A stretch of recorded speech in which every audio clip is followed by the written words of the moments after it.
So we're coming up on the end of the quarter, and I kind of wanted to talk today a little bit about the final assignments. So obviously, one final assignment is the persuasive essay, and the other part of that is the reflection letter. And I think the reflection letter is kind of this strange assignment because it seems almost like, oh, you just have to write a letter to me, but I think it's also a little bit more complicated than that. So what I wanted to talk about today is basically what I expect from that reflection letter and sort of why I sign it. So one of the things is that the purpose of this reflection letter, as it says in the assignment description, is that it's really twofold. So one part requires you to think about your progress, your performance in the course and what you learned, and the other part is for me to sort of address my performance as an instructor. So the way that I always think about it is the course evaluations that you'll do, that's for the school. If you do rate my professor or something like that, that's for your peers. And the reflection letter is really for me so that I can kind of adjust things. And since this was sort of like a last minute change to an online course, I know it's been like a little bit disjointed. So I welcome any feedback on things I could do differently. I already have quite a few ideas myself of things that I would do differently. But we reflect partially to kind of think about what we've learned and why we learned it. And remember sort of like why you're here. I mean, here in these sort of electronic classroom. Because it's sometimes easy to forget that you're here to better yourselves in one way, shape, or form. And I know that always sounds cheesy, but that's really what it comes down to. And it's also easy sometimes to forget that you're paying to do this, that this is something that is costing you your hard-earned money.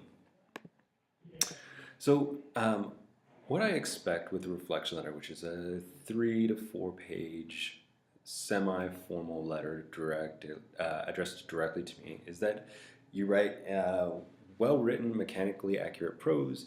I expect that you address the letter directly to me, right? Again, it is informal, but I am still your professor. You can be honest, absolutely. I'm not grading based on my ego, so that works in both directions or whatever.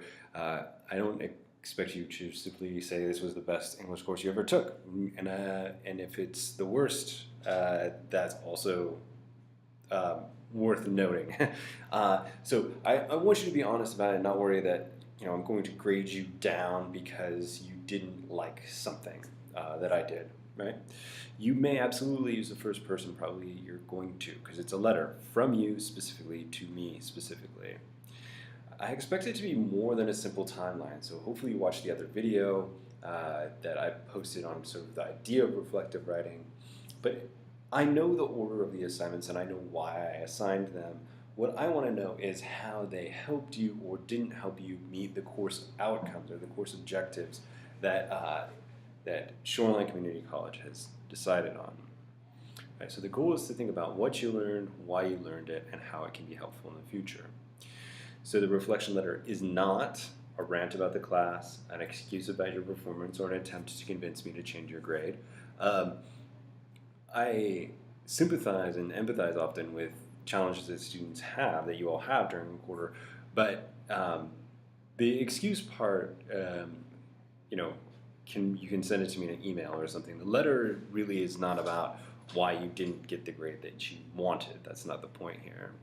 And in that same way, it's not an attempt to say, well, I'm getting a C in your class, but I really think I deserve an A because of X, Y, and Z. So that is what it is not. What it is an assessment of your performance and the class itself. It's a reflection on what assignments and exercises were most helpful or useful with an eye towards what the overall outcomes were.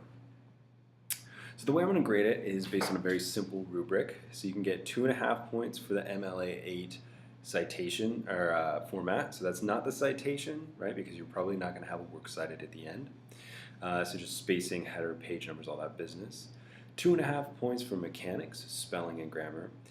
10 points for evidence from coursework. So what specific assignments and in what ways? So for example, don't simply tell me that you learned something from the personal narrative. What part of the personal narrative taught you something? So learning how to write in a semi-formal style or learning how to format my paper in an MLA format helped me, you know, on that assignment. So think about specific evidence from coursework, and that can be anything. That could be a discussion board post, it could be a quiz, it could be one of these video lectures, it could be a reading that I assigned. Whatever it was, what is the thing that taught you a lesson? And the course objectives we'll go over here in a moment as well. So what I want to know is which specific course objectives tied to the assignments. And we'll talk about that here. So there are 6 course objectives in English 101, and we talked about them at the very beginning of the quarter, and they're on the syllabus. And I know not all professors point these out, but every class that you take has some list of outcomes, things that they want you to be able to achieve. So if you think about it like a math class, if you took an algebra class and then you're going on to a geometry class, that geometry class is going to assume that you've mastered some specific things. So there are 6 of them here. The first one is that you can critically read, analyze, and evaluate information, right? Again, so can you practice this close reading and critical thinking skills? 2, the second one here, to formulate and express information and ideas, right? So can you create writing? Can you express and articulate your thoughts? And that's through drafting, conversations, discussions.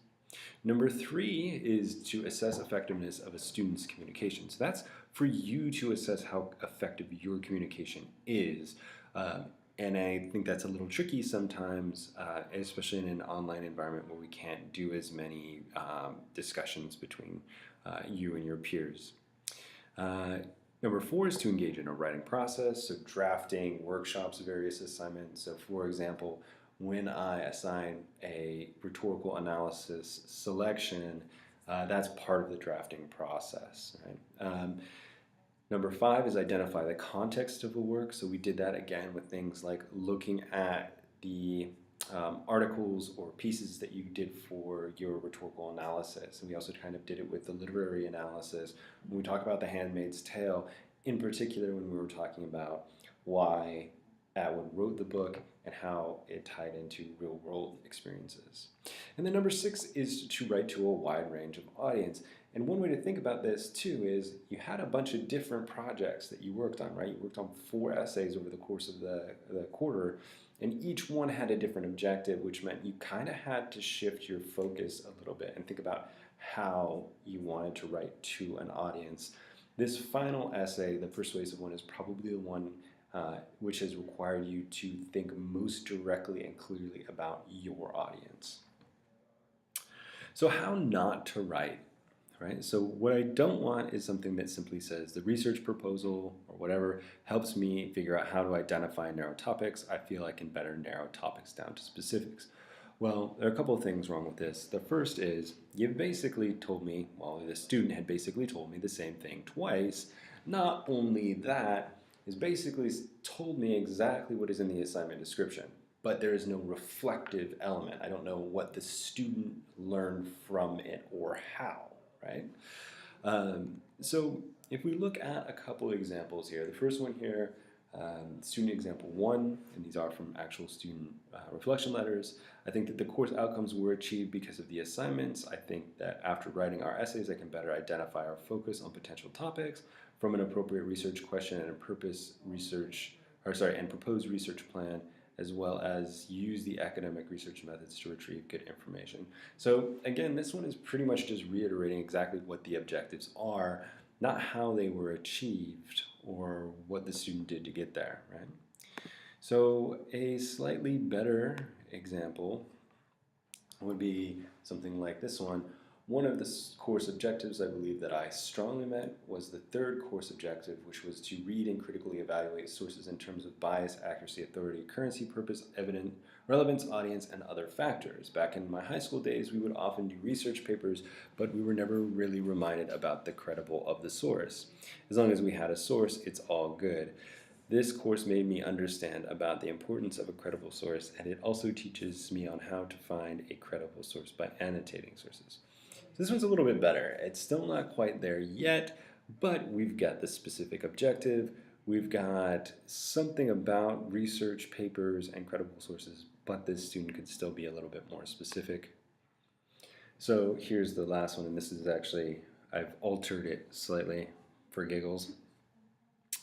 So it says, I found the research project helped me understand Objective 1, identifying potential topics. In English 101, we worked with identifying topics, but it wasn't connected to research.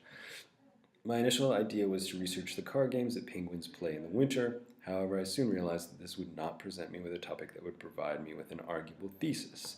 After IAP number 2 and our conversation during office hours, I was able to better understand how to narrow down potential topics. I realized that I needed to find an issue that could have two clear sides. So again, this student has mentioned not only the objective, and again, you can see that they didn't write out the entire objective because it's not necessary. I don't have the objectives memorized, so you need to do more than just saying Objective 1, Objective 2, Objective 3, right? You should give me something. Also, the student reflected on the experience between English 101 and English 102. And I realize you're in English 101 now, but you have had other classes, right? English classes. They also talked about the specific trajectory of an assignment and idea. Hey, I came up with this idea, realized it's not going to work, then I worked to try and figure out how to make it better, right? Okay, so a couple kind of frequently asked questions here. First one is usually something like, do I need to talk about all the course outcomes? Yes, there are 6 of them. That's not a ton. You can always combine 2 into one paragraph. It is kind of like awkward or tedious to write one paragraph about each outcome, so you can always combine them. Do I have to mention each assignment is another question. The answer again is no, mention only those ones that were really helpful or not very helpful, and you can expand beyond just assignments to reading, video lectures, whatnot.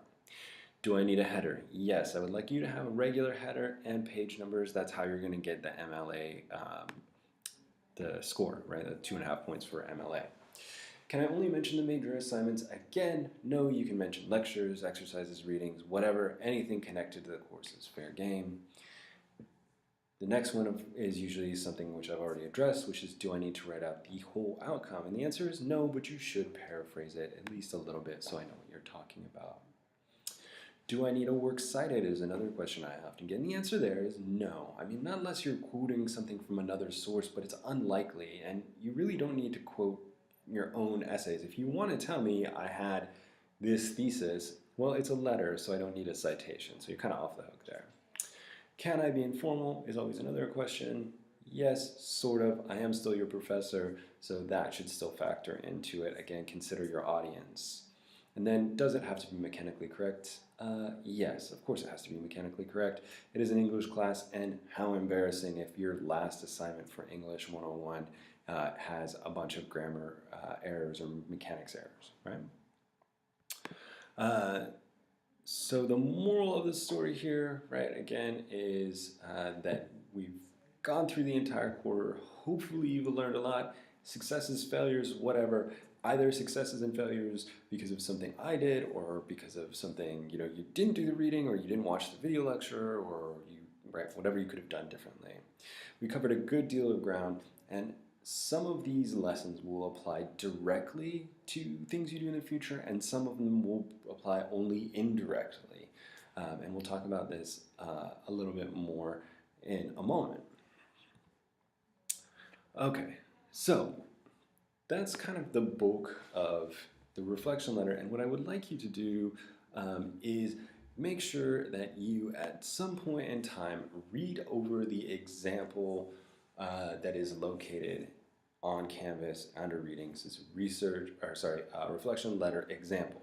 That example is something that is going to allow you to understand what a reflection letter should sort of look like. So if you've not read it yet, I'd strongly encourage you to go ahead and pause the video here, go read it, and then come back. Because what I want to talk about is what works well in that reflection letter and what doesn't work so well. So things that work pretty well. The student has a nice intro, so they explain their previous experience and their experience in English 101. They also talk a little bit about their relative strengths and weaknesses. I'm not a very good reader or whatnot. So they're honest and direct and set up the letter right away. It's also relatively informal. They use some specific evidence But in this case, it's also sort of awkward because it just goes chronologically from one assignment to the next assignment to the next assignment, rather than sort of more organically looking at what big things this student learned. So the evidence is there, but the outcomes are hidden. So the student never quite comes out and specifically says, I feel like I learned how to do this thing with this assignment, which is what I want. I want you to be able to say, hey, I didn't really get this idea until we did this assignment. Or I get that you were trying to get us to learn this thing, but I never really wrapped my head around it. All of this is good to know, not only for you, because you're going to be going on into other classes, and you're going to still be struggling with how to craft a thesis statement or how to incorporate evidence, but it's also good for me to know because I'm going to be teaching this course again, and I need to know, like, oh, a lot of students struggled with that assignment. So again, you can look at the rubric to that. But I also just wanted to end, and it's kind of the typical place that I end an English course, which is to ask why we were here in the first place. Now this seems kind of odd, I think, to some people because a lot of the time we have this discussion at the beginning of a quarter. But I think it's hard to sort of guess why we're in a place until we've gone through the entire experience. So as we think about this, and as you think about the quarter, and as you're thinking about the course outcomes that you supposedly met, right? It's good to think about, why you're here. And again, you're here to better yourself in some way, shape, or form, and you're spending money to be here, right? And so there are things that you want to learn and that you should be taking away from this. So one of the ways that I like to think about this is very few of you, if any of you, are going to be English majors or writers or plan to do that. So you're going on to some other career, which means there's some skill set, some skills in this English class that you need to be able to take with you. So what I want you to do is I encourage you to pause your video and on a scrap of paper, jot down what 5 or 6 things you think future employers or your future employer will want you to know. Broad skills. So not like they're going to need me to know how to use Excel. Not that. But what are broader skills that you think they're going to need you to be able to do? Well, they're going to need me to do basic math, whatever. So go ahead, pause the video for a moment and think about what those skills are that you think a future employer might need of you.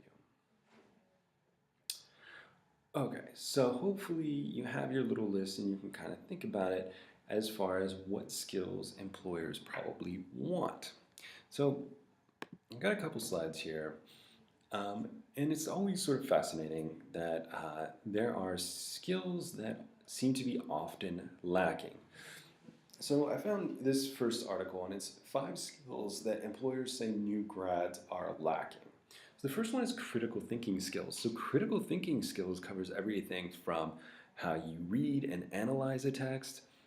It includes things like close reading, and it's not simply a skill that we learn in English, it's also a skill that we use in math and in science and so on. The next one is attention to detail. So when you curse my name because I marked you down for the order of your header or the way that your citations were formatted, know that part of that is attention to detail, and it's kind of one of these nitty-gritty things that we're trying to get you to learn. In the same vein, if you were writing an email to your boss or trying to write a cover letter for a new job, and you misspelled something, or you got a date wrong, or you spelled the person's name wrong, that's all attention to detail, right? And those things do not bode well because I don't want somebody working for me who's making little mistakes, right? I don't want people that are making big mistakes either, but the fewer mistakes, the better. The third one was communication, and the fourth one is writing skills. And I'm going to talk about these two together. So communication covers everything that we do that's communication, including nonverbal communication and spoken communication. Communication is here because we have to be able to articulate our thoughts and ideas and convey things in person or over the phone if we're in a meeting or whatnot, to be able to work with other people. Writing skills is number 4. And writing skills is communication skills simply on the page, as you well know. And that's probably the one that we've most directly worked on. The fifth one here on this list is ownership, and I find this interesting because it has to do with responsibility and integrity, right? So when you get a bad grade, that you realize that that is your responsibility. Now, I have some responsibility too. If I have an entire class and I'm failing the entire class, like all of my students are failing, then I am consequently failing as an instructor because I haven't prepared you to do what I want you to do. So in case you think that that's just one list, I found another interesting article here, and I'm going to paraphrase it rather than make you go look at it, and it's from Forbes magazine. And so Forbes magazine is obviously a big, well-known magazine dedicated to business.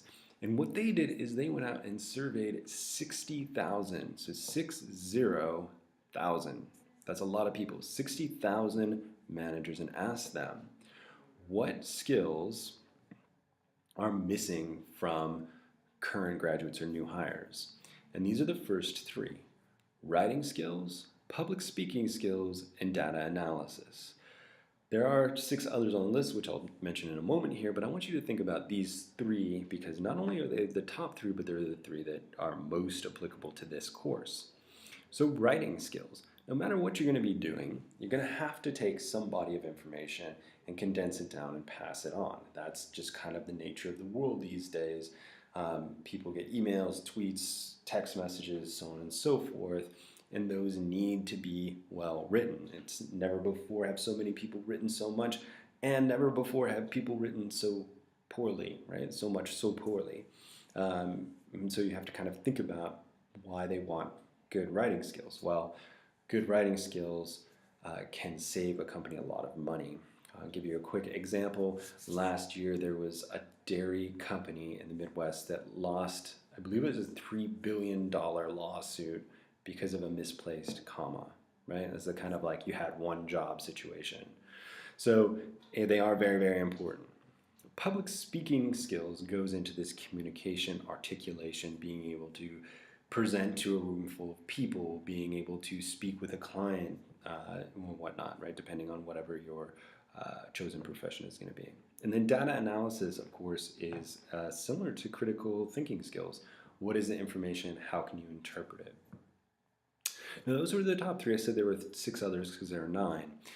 On that list, there were things like basic math skills, awareness or understanding of a foreign language, and then the remainder were, I believe, computer skills, having some background in computers, which is going to be more and more prevalent as we progress, or as life goes on. So just with the last bit, and as you go into this reflection letter, and I know this is getting to be a rather long video, but I wanted to get everything out in one video. So when you think about English 101 or 102, one of the things I want you to think about is how an essay in this class differs from an essay in, say, a history or psychology class. So in those other classes, you're writing an essay to demonstrate your mastery of content. So that is for another way of thinking of that is you're in a history class and you've been studying the Civil War, and your professor says, I want you to write a paper about the causes of the Civil War. Well, your professor already knows about the causes of the Civil War, and they've taught them to you. So what they're really checking for is how well you understand those things. In an English class, I don't necessarily have mastery of all of the things that all of you might be writing about. Rather, my focus is on how well you can convey the information that you have to somebody else. So that's when we're looking at those basic writing skills and communication skills, right? You have some sort of information that I don't have. How well are you able to share that information with me, and what strategies can you use? Once you have all those things in place, those other history papers and psych papers and things like that are much, much easier. So kind of the last thing to think about, and I encourage you to spend some more time kind of thinking about this or pondering this, is how the skills from this class are going to transfer to other classes. So in the article, composition is a rite of passage.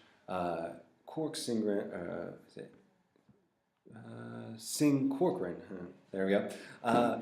writes about or paraphrases from Bergman and Zepernick and says that the specific skills that athletes learn in one sport, such as how to dribble a basketball, may not be directly transferable to another sport, such as soccer. But what athletes are able to transfer from one sport to another is how to learn a new sport. So what we're really trying to teach you is learning how to learn to write, right? So again, that whole idea of writing as being a recursive process where you're always learning new things, right? Yeah, you've taken English classes before and talked about thesis statements, and we talk about thesis statements in English 101, and we'll talk about them again in 102, but then that'll probably be it, right? So English 101 and 102 are the core classes that are probably going to be the last composition writing classes that you're going to have in your academic career, if not your whole career. And from there, people are just going to expect that you know how to write. So I feel like we're really doing ourselves a disservice if we don't realize and think about the fact that these classes are core classes for a reason. They set you up for the foundation to communicate and write intelligently and articulately and think about things and really present the intelligence that you have on a page or in writing. Okay, so I think I'm going to stop there. This video has gotten long enough for sure.